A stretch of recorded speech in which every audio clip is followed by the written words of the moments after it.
നമസ്കാരം. മലയാളി വാർത്തയിലേക്ക് സ്വാഗതം. വെഞ്ഞാറമൂട് കൊലപാതകങ്ങളുടെ ചുരുൾ അഴിയുകയാണ്. ഗൾഫിലുള്ള പിതാവ് റഹീമിന് 75 ലക്ഷം രൂപയോളം കടമുണ്ടായിരുന്നുവെന്നാണ് കൂട്ടക്കൊലക്കേസ് പ്രതി അഫ്വാൻ പോലീസിനോട് പറഞ്ഞത്. നാട്ടിൽ പലരുടെയും അടുത്തുനിന്നും പണം കടം വാങ്ങിയിരുന്നു. ഇതേ ചൊല്ലി ഇന്ന് വീട്ടിൽ തർക്കവും ബഹളവും ഒക്കെ തന്നെ ഉണ്ടായിരുന്നുവെന്നും പറയുന്നു. എല്ലുവിഷം കഴിച്ചുവെന്ന് അഫ്വാൻ പറഞ്ഞതിനെ തുടർന്നാണ് മെഡിക്കൽ കോളേജ് ആശുപത്രിയിൽ പ്രവേശിപ്പിച്ചത്. എന്നാൽ ചികിത്സയുമായി പ്രതി സഹകരിക്കുന്നില്ലെന്നാണ് റിപ്പോർട്ട്. കൊല്ലപ്പെട്ട വെഞ്ഞാറമൂട് മുക്കുന്നൂർ സ്വദേശി ഫർഹാനയെ ഇന്നലെ അഫ്വാൻ വീട്ടിൽ നിന്ന് വിളിച്ചുകൊണ്ടുപോയതാണ് നാട്ടുകാർ പറയുന്നത്. ഫർസാനയുടെ മൃതദേഹം മാതാപിതാക്കൾ തിരിച്ചറിഞ്ഞു. ഇവർ വെഞ്ഞാറമൂട് പോലീസ് സ്റ്റേഷനിലെത്തി. അഫ്വാനും പെൺകുട്ടിയും തമ്മിലുള്ള ബന്ധം വീട്ടുകാർ അംഗീകരിച്ചിരുന്നില്ല എന്നും സൂചനയുണ്ട്. പെൺകുട്ടിയുടെ പിതാവ് സുനിൽ, മാതാവ് ഷീജ ഉപദേശിച്ചവരെയെല്ലാം വകവരുത്തിയെന്നും ബന്ധുക്കൾ പറയുന്നുണ്ട്. ഈ ഫർസാനയെ വിളിച്ചുകൊണ്ട് അഫ്വാൻ മുത്തശ്ശിയുടെ ഉൾപ്പെടെ അടുത്തെത്തിയെങ്കിലും അംഗീകരിക്കാൻ ആരും തയ്യാറായില്ല.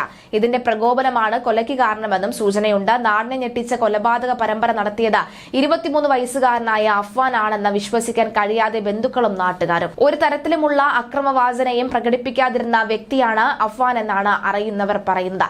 പഠനത്തിന് ശേഷം അഫ്വാൻ കുറച്ചുനാൾ ഗൾഫിലെത്തി പിതാവിനൊപ്പം കഴിഞ്ഞിരുന്നു. ശാന്തപ്രകൃതനായ യുവാവായാണ് എല്ലാവർക്കും അഫ്വാനെ പരിചയം. ഏറെ ഇഷ്ടപ്പെട്ടിരുന്ന 13 വയസ്സുള്ള സഹോദരൻ അഫ്സാനെയും അഫ്വാൻ വെറുതെ വിട്ടില്ല. തന്നെക്കാൾ 10 വയസ്സ് കുറവുള്ള കുഞ്ഞനുജനെ അഫ്വാൻ ഏറെ സ്നേഹിച്ചിരുന്നുവെന്ന് ബന്ധുക്കൾ പറയുന്നു. സമൂഹ മാധ്യമങ്ങളിൽ സഹോദരനൊപ്പമുള്ള നിരവധി ചിത്രങ്ങളാണ് അഫ്വാൻ പോസ്റ്റ് ചെയ്തിട്ടുള്ളത്. പരീക്ഷ കഴിഞ്ഞ് സ്കൂളിൽ നിന്നും വീട്ടിലെത്തിയ അഫ്സാനെ പുറത്തു കൊണ്ടുപോയി അഫ്വാൻ ഭക്ഷണം വാങ്ങി കൊടുത്തിരുന്നുവെന്നാണ് നാട്ടുകാർ പറയുന്നത്. ഇഷ്ടഭക്ഷണം വാങ്ങിക്കൊടുത്തെന്നും വീട്ടിൽ കൊണ്ടുവന്ന ശേഷമാണ് നിഷ്ഠൂരമായ കൊലപാതകം അനുജനെ ചുറ്റിയ കൊണ്ട് തലക്കടിച്ചു കൊന്നതെന്നുമാണ് നാട്ടുകാർ പറയുന്നത്. ഒരേ ചുറ്റിയ കൊണ്ടാണ് അഫ്സാൻ എല്ലാവരെയും കൊലപ്പെടുത്തിയതെന്നും റിപ്പോർട്ടുണ്ടായി. എപ്പോഴാണ് ഫർസാനയുമായി അഫ്സാൻ അടുത്തെത്തിയത് എന്ന് നാട്ടുകാർക്ക് അറിയില്ല. ഇവരുടെ പ്രണയബന്ധത്തെ വീട്ടുകാർ എതിർത്തിരുന്നു. ഇതിൽ പ്രകോപിതനായാണ് അഫ്സാൻ കൊടും ക്രൂരത ആസൂത്രണം ചെയ്തതെന്നും നടപ്പാക്കിയതെന്നുമാണ് പോലീസ് കരുതുന്നത്. അഫ്വാന്റെ കുടുംബത്തിൽ സാമ്പത്തിക പ്രതിസന്ധി ഉണ്ടായിരുന്നുവെന്നും പോലീസ് പറയുന്നു. പാങ്ങോട് താമസിക്കുന്ന പിതാവിന്റെ അമ്മയോട് പണയം വെക്കാനായ അഫ്സാൻ പലവട്ടം സ്വർണം ആവശ്യപ്പെട്ടിരുന്നു. എന്നാൽ സൽമ ബീവി സ്വർണം നൽകിയില്ല. തിങ്കളാഴ്ച വീട്ടിലെത്തിയ അഫ്സാൻ മുത്തശ്ശിയെ കൊന്ന് സ്വർണം കൈക്കലാക്കുകയായിരുന്നു. വെഞ്ഞാറമൂട്ടിലെത്തി ഇത് പണയം വെച്ചതിന് ശേഷമാണ് ഈ പണം ഉപയോഗിച്ചാണ് ബൈക്കിൽ പെട്രോൾ അടിച്ചുവെന്നും റിപ്പോർട്ടിൽ പറയുന്നു.